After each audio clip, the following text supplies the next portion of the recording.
Kwa majina naitwa Ismail William Ruta, ni mfamasia wa hospitali ya wilaya ya Kibondo.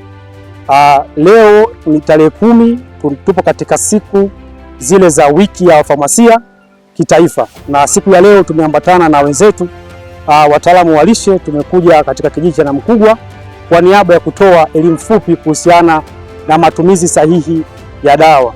Tumejaribu kuwaelewesha ni namna gani au kipi kifanyike wakati pale mama mjamzito au mtoto nyumbani anapokuwa amepata changamoto ya kiafya.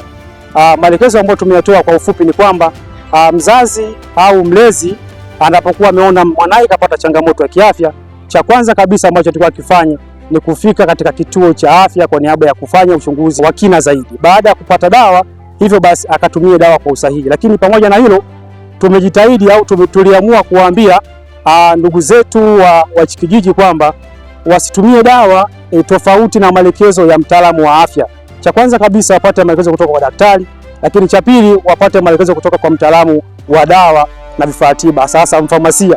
Hivyo basi tumewaelekeza na kuasisitiza watoto watakapokuwa wamepata changamoto wasiweze kutumia dawa yoyote ya aina yoyote ya mitishamba au dawa za hospitalini kwenda kutumia nyumbani pasipokuwa na ushauri kutoka kwa mtaalamu wa dawa na vifaa tiba.